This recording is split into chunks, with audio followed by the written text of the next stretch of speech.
Continue. Yeah, and as we pushed for that and got people to understand no one should be the investigator of his own accused faults. As we got people to understand that, we started to bring about justice in this city and throughout Canada. Yeah. Keith Ford, a former deputy police chief, the first black person in Toronto to rise to that office, has attributed his success in the police force to the work of Batsy, Hugh, and Dudley Laws. Yes, it is a fact that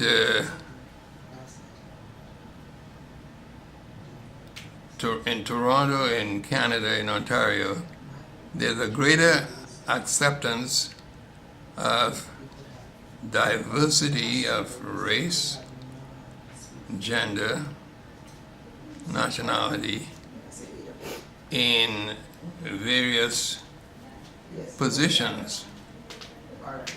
And that diversity came about through a policy where governments were forced to be more inclusive and to include people of different ethnicities and color. Now, discrimination is and has been widespread and very in-depth in Canada and in the world generally. I say in the world generally because all over the world we have discrimination based on color. If you're a little lighter in complexion, more opportunities are open to you. Discrimination based on other kind of color, color of hair, color of eyes. Discrimination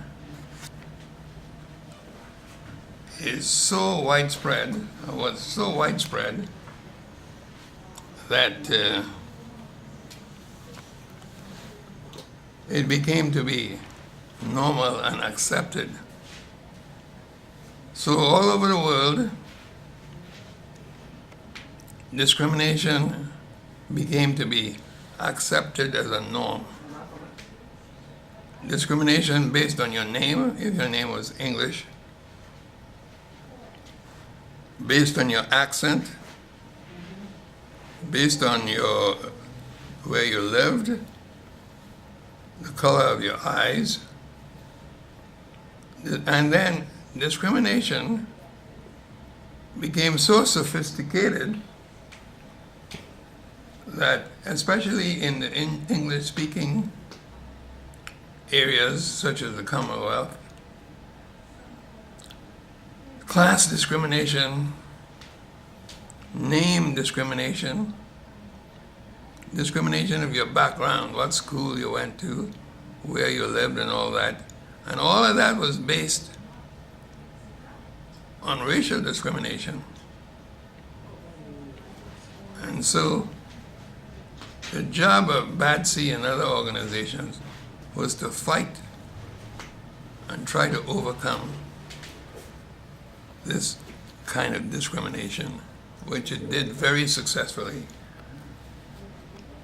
Yes, Charlie, I can recall as you talk about the body features such as the color of eyes and so on, I remember the immigration green paper debate of 1975 that you played a pivotal role in. We traveled together doing study groups across the country to get people to be aware of what was happening.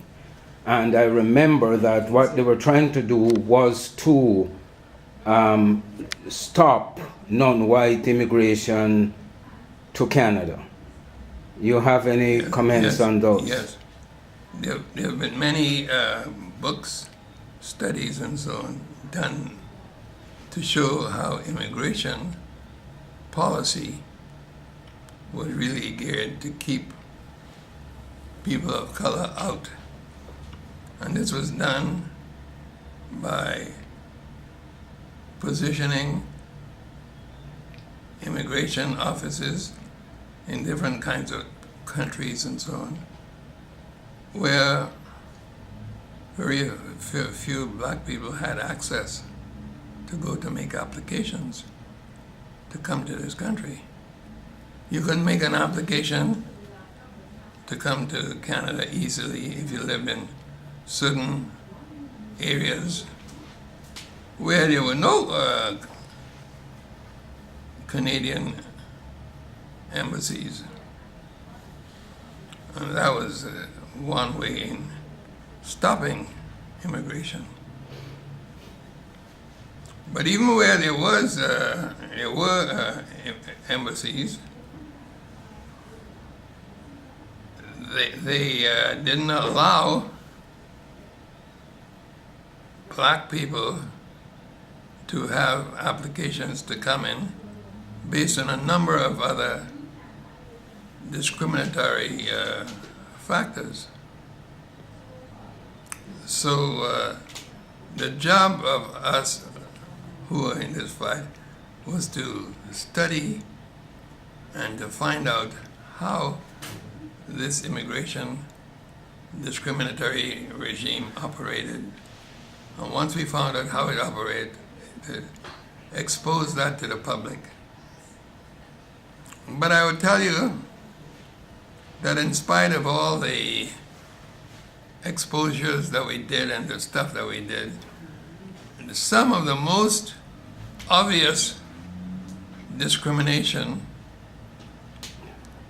that we had in Africa, Asia, Latin America, and throughout the Caribbean was so open and evident that they actually got us to accept it.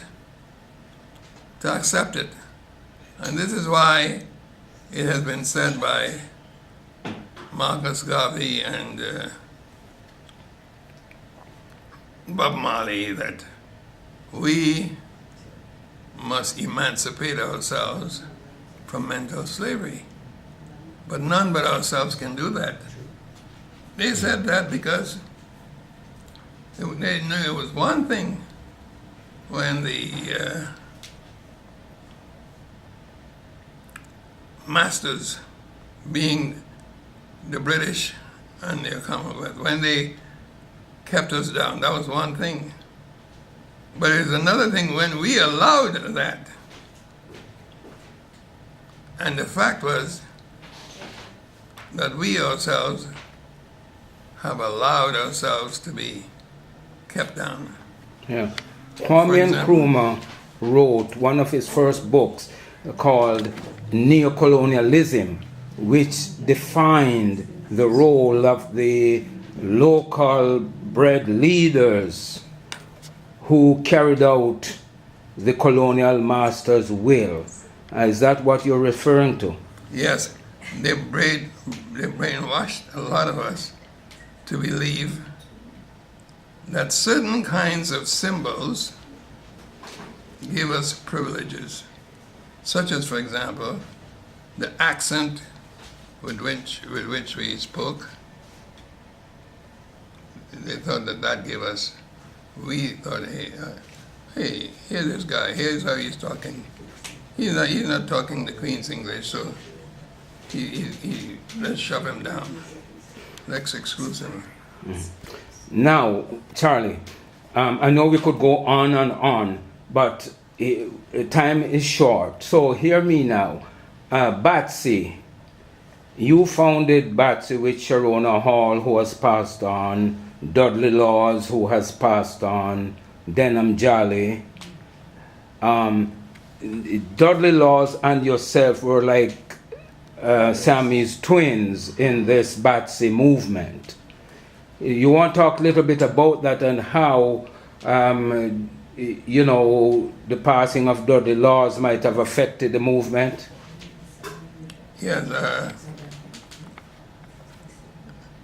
the Black Action Defense Committee concentrated on what I thought was the most pressing and vicious aspects of racial discrimination, and that is policing and law enforcement.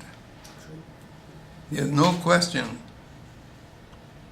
that law enforcement, policing, is where you have a kind of discrimination that is right there in your face and which has to be fought. So there was a time, and it continues up to now, that the forces of discrimination, which is the police force, remember how do they keep us in control? Through the police force and the army. And through the police force and the army, for generations, they've kept black people down. Because once you rise up and say, stop this, well, they've got the guns here, so and that's it. So, so Batsy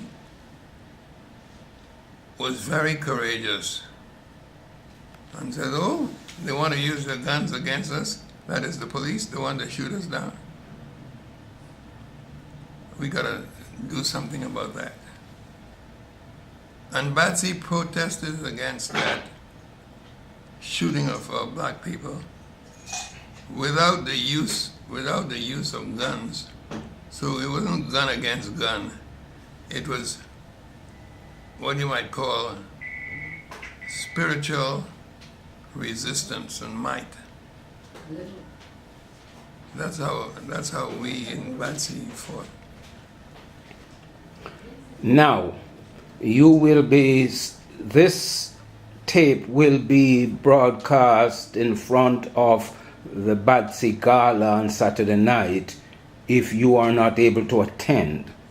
Is there a few words that you want to address specifically to the people present, and particularly the young people, about where we go from here? What should we be doing from here on to keep up the work? Well, no matter where you are, what part of the city or country or what part of the world you live, there's a motto that I've heard. It says, the most important virtue a person can achieve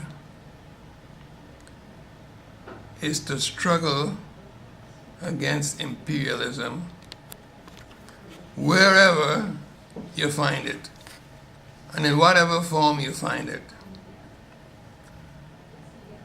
And imperialism is basically oppression of the strong, of the weak.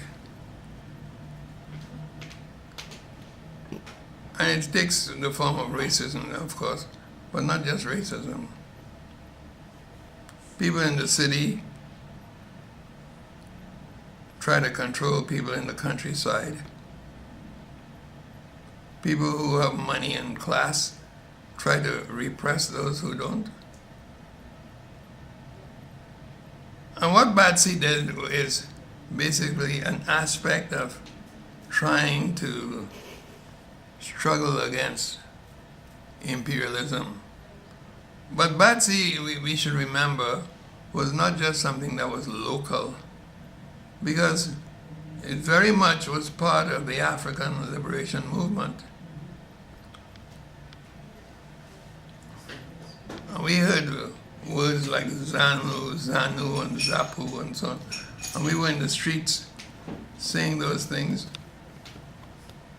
And then we were very soon in the streets supporting the South African struggle,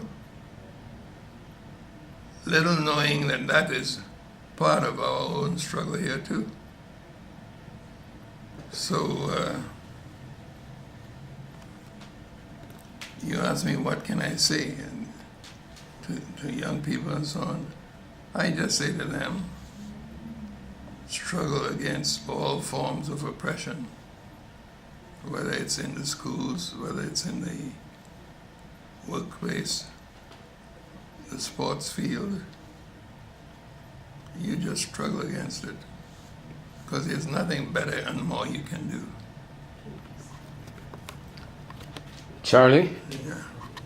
it's been a wonderful opportunity and a pleasure to talk to you again about some of the things that you've been engaged in, and hopefully that your legacy will live on indefinitely, because you have achieved that level of virtue by struggling for the things you believed in, and for that our community in Canada and black people around the world are better off. Yes, and I'm so happy to see that right at this time, which is, we're talking about 2012, that in the colonies and former colonies, people are rekindling that fight, because the movement for what they call Republican forms of government has taken a new edge. And I'm happy to see that in the Caribbean, many countries have said no longer will we continue on with this, what is known as constitutional monarchy.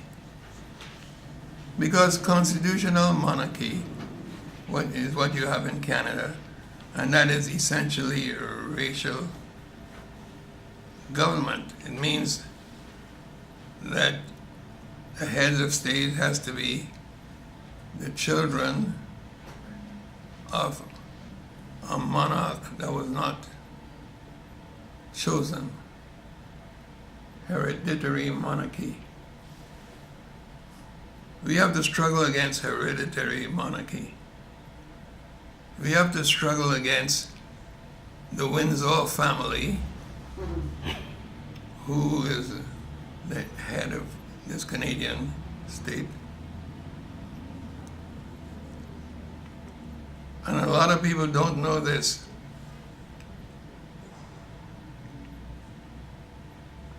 But you're forced to take an oath to hereditary monarchy, which is a form of racism. So every Canadian must take this oath, which is an oath to racism. And I want to say clearly to the people that Her Majesty the Queen is a symbol of white supremacy. This year represents 66 years that this family, and she in particular, has been this symbol of supremacy. People at Queen's Park are seeking you, wonderful Canadians, to honor you by giving you medals called the Jubilee Medal. But I am saying to people, don't take that medal, don't take that medal. Don't take that medal. Don't wear that medal. It's better for you to wear a dog license around your neck, rather than to go back to that age where we were subjugated. And so, if you believe in equality of persons, equal dignity,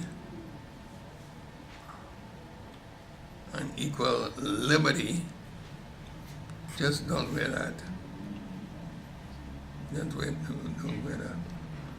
Well, thank you very much, Charlie. You have well spoken. This is the fight of your life. You are locked in on this monarchy issue. And you have a court date coming up here in September, don't you? Yes, I do.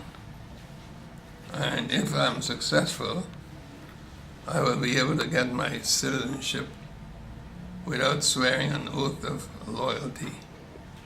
Because, I say, for me, no loyalty to monarchy.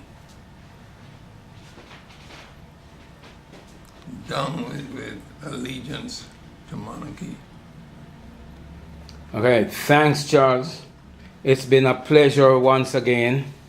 And keep up the fight. And those of us who are still mobile will keep it going. It's good to see you. Good to see you. Okay, wonderful. Thanks.